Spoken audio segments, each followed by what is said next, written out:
Hello and welcome back. Today we are at the bow of the boat doing another project. Right now this is the current setup. This is my Lowrance Elite FS7 unit and my Lowrance Ghost trolling motor. And we are going to be adding a Garmin EchoMap UHD 93 SV to the front of this boat. So the plan is to put the dual graph mount on the bow plate and then stack these two units on top of each other. The reason we're doing this project is because we placed a pre-order for the new Garmin LiveScope Plus. It's coming out in a few weeks, so I'm going to use the EchoMap 93 SV as my LiveScope unit. So we're going to mount that to the front there, and then when the LiveScope comes in, we will do that project installing that as well. My first step here, I started unscrewing the screws along the bow plate, so I'm going to go ahead and take that off and get it out of the way so we can see how the wiring is underneath. I'm hoping to connect the new graph to the same power source as the Lowrance. I'm not positive if there is a power block under there or if it's ran all the way to the battery, or it might go back to the driver's console. So we're going to have to do a little investigating and figure out where we can get some power.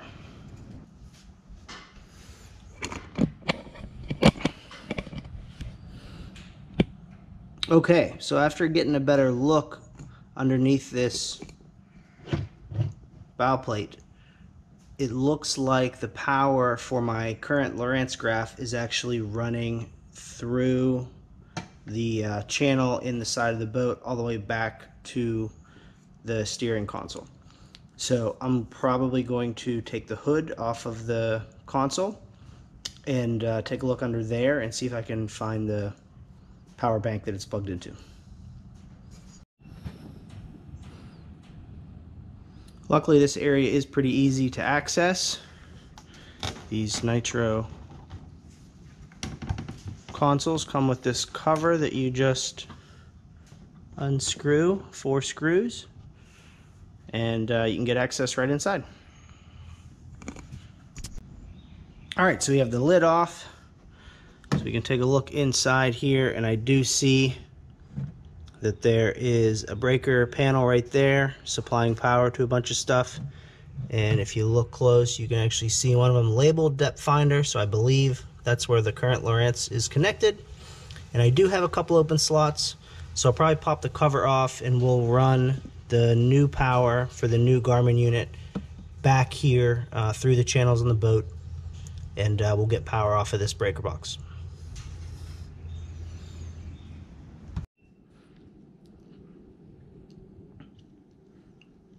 So in order to run power to the new Garmin unit, I will need a fish tape, some tape to attach my new wire to the fish tape and feed it through, and of course my new wire. This is a marine grade 16 gauge. That's what Garmin recommends for runs under 15 feet. Some wire strippers. And then I'm using these little wire connectors to connect the new wire to the supplied wire from Garmin. And these have some little solder that are supposed to melt in the middle, and then some adhesive that's actually supposed to make that a watertight seal. Haven't used those yet before, so I'm going to try them for the first time on this project and see how that goes. Oh, hang on. Me from the future. I know I said I was going to try these solder connections that are supposed to heat up and melt solder and adhesive and make a great seal and make it watertight. Sounds like a great idea. I just tried it on a couple wires to experiment, and the melting point of the solder must be like 2 degrees less than the melting point of this plastic, because if you get it hot enough to start melting that solder, this plastic turns black and melts and makes a big mess. I tried it a bunch of times, couldn't get it to work, so we're going to scrap that idea. We're going to go back to the old faithful crimp connections. That's going to use one of these crimping tools. We will use the heat gun and use some shrink wrap and we'll just put some of this heat shrink tubing over our inline connection and over our end ring connection. Here's my heat gun to make those connections, and then just a utility knife of some kind will come in handy. And then finally you'll need a 3 amp fuse. That's what I'm going to be putting in the fuse panel underneath the console when we connect the new wire, into the boat system. We've removed the cover from the steering console again, exposing all those wires and connections. And right down there is that fuse panel that we are going to connect to. There's a few open slots, and we're just going to use one of our 3 amp fuses and connect one of those open slots.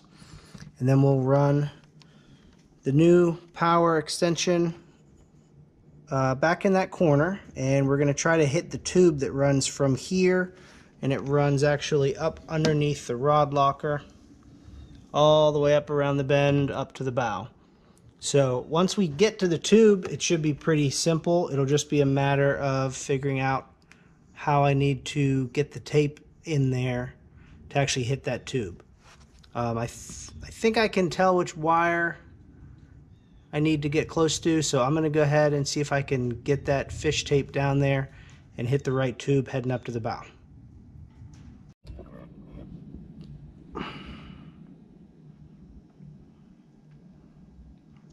Okay, I've got my fish tape and my new wire taped together.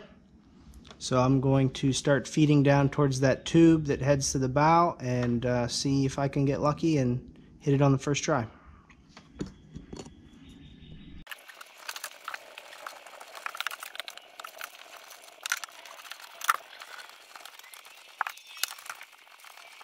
Well guys, after trying that for a few annoying minutes, I'm starting to think I could probably see my fish tape down there and grab it a lot easier if I actually just fished it from the front into the tube and back, because I can definitely get the tube from the front. So I'm going to try that next.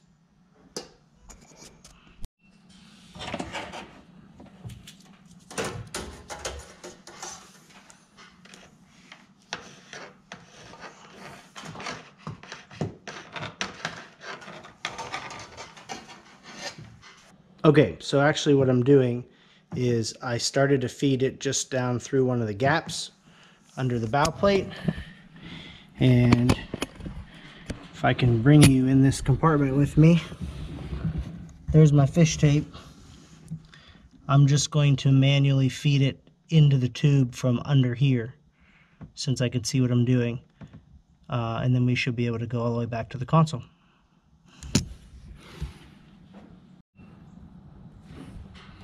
Alright, I got it in. So now I'm just going to gently feed this through.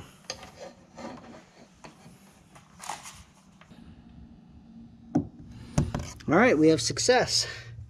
We got it through the tube at least. It's stuck on that one little corner of fiberglass, so I'm going to feed it through, and then I should be able to pick it up in the console. Okay, we got it. I was able to reach down and find my fish tape and the new wire and pull it through. So I'm just going to go ahead and pull enough slack through for me to work with, and then we'll be able to cut it to length at the bow.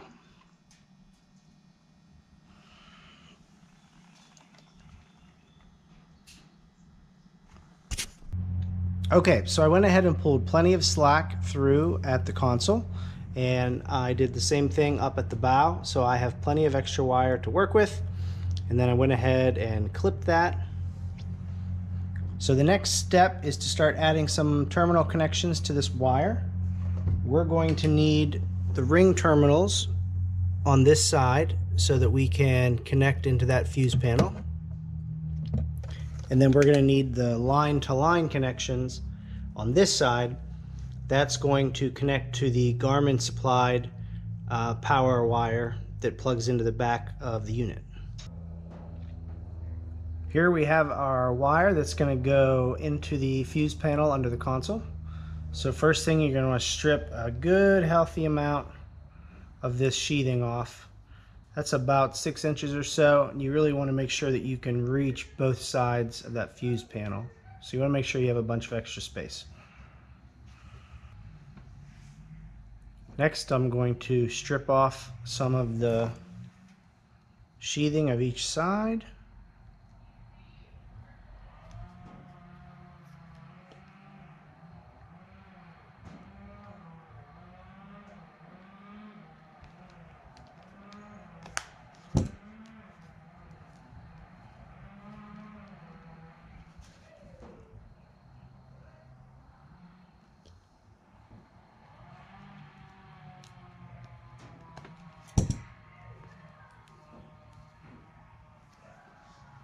Okay. This is 16 gauge wire, so I just want to verify I have the right size ring connectors and that they fit in there, and I'll be able to crimp them down, so that's pretty good. And this will fit on our fuse panel.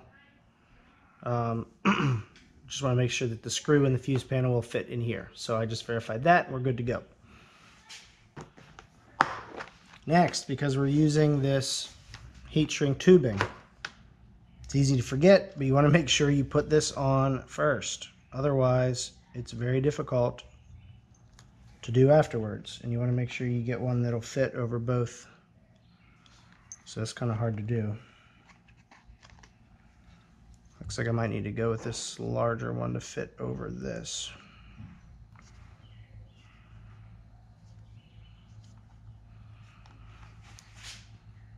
Okay, I'm going to give this a good little twist here just to keep it nice and compact. We're going to put on our tubing and then our butt connector here. I'm going to get this crimping tool.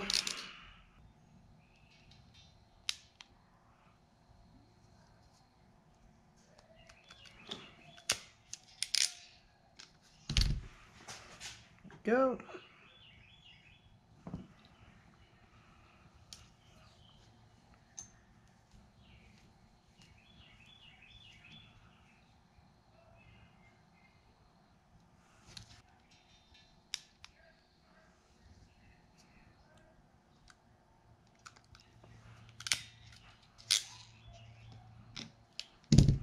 And there's number 2.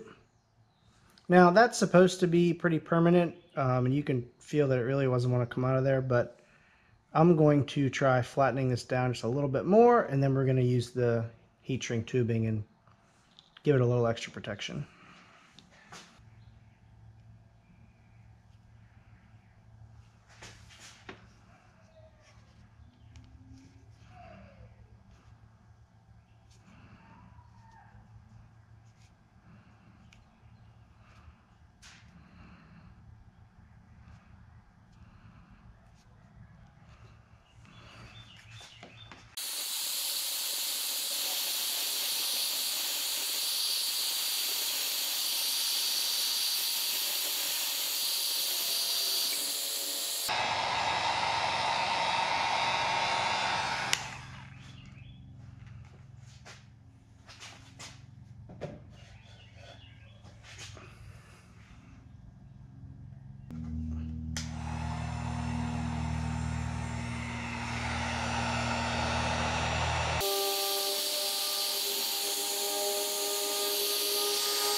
And of course, with a heat gun, you want to be very careful not to get it close to the carpet, because you could singe that carpet pretty quickly.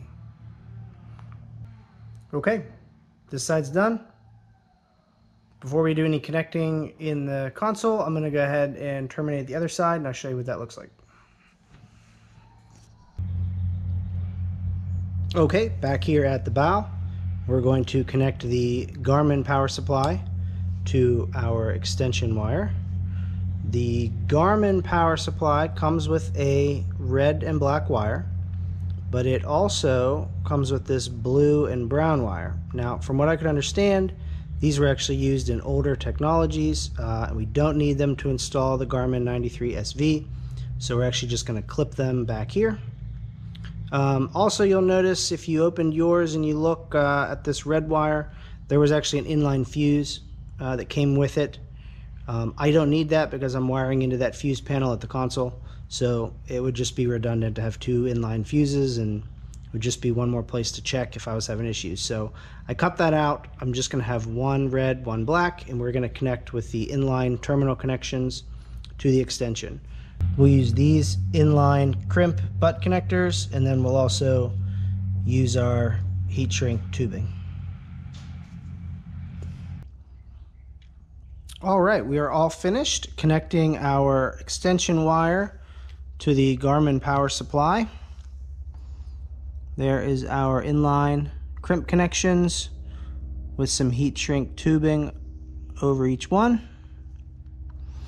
I'm probably going to get some electrical tape and just run a nice even coat over all this, just to keep it consistent so that it doesn't get caught on anything once we tuck it down in there. But once that's done, I'm going to go ahead and tuck it underneath the bow plate, and we can actually attach that again. And then we'll come over to the console here, and I will attach our two ring connectors to the fuse panel. So that's probably will be the first step that we do, and then we'll be able to plug in the Garmin and see if it powers on. We're back here in the driver's console. Here's the fuse panel we're going to connect our extension wire to. We're going to use one of those open screws on the left side. Right now there's actually a brown 5 amp fuse in there. I'm going to replace that with a 3 amp fuse because that's what Garmin recommends. And then we're going to connect the red power wire on that side, and then we're going to connect the black a little bit above it to that negatives section. I'll point out which one we use, and we're going to get that connected now, and then I'll show you what it looks like.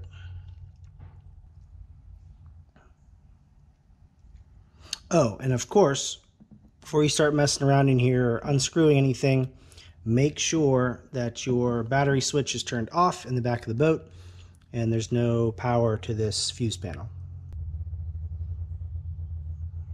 Okay, so hopefully you can see that. We have our new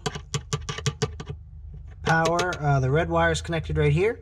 I replaced this with a 3 amp switch, and then we've got our new ground over here. This is the black wire ground area right here. This is your power here and here. So red here, black there, new fuse. Should be good to go. We're going to move up to the bow and get that all put back together, and then we can try out the graph. Okay, up at the bow, figured before we take all the time to put all this together and clean it all up, we should probably plug in our unit and just double check that everything's working. So here we go. Hopefully it's working.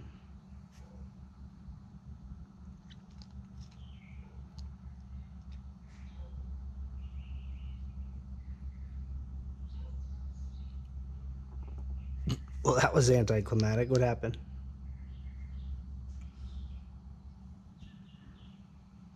Do I have to hold the button down further? Longer? Oh. Gotta hold the button down for like a second. Had me worried for a second. Seems like she's coming on just fine. Oh, you can't really see that. Cool. All right. Looks like we got good power. So I'm going to go ahead and clean this up, and we'll put the bow plate back on, and then we have to set up our dual graph stand because I'm going to also use my Lowrance Elite FS7. So this guy, I did attach my graph mounts to it. I'm going to have the Garmin up front and the Lowrance up top. So we have to get this attached to the bow plate once we get it all put back together. Okay, I almost forgot. I was going to put this bow plate back where it goes, and then I realized I need to attach the new dual graph mount before I screw down the bow plate, because this mount is going to actually be attached with nuts and washers, so I'm going to need access to the underside of it. So I have some stainless steel bolts and nuts and washers, and I'm going to bolt this graph mount. There's some holes in the bottom of it there on the bottom plate. I'm going to mount that to this and get access to the underside to tighten it down, and then I will bolt the whole thing back into place. So that's pretty simple. I'm going to do that now, and then I'll show you how it turned out.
Alright, that'll do it. The Garmin 93 SV is installed.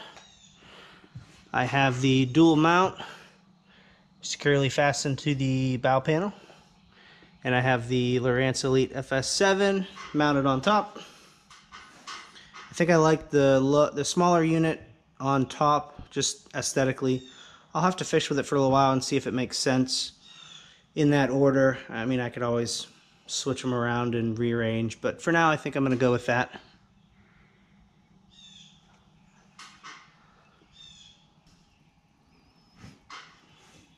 There's a look at both of them turned on.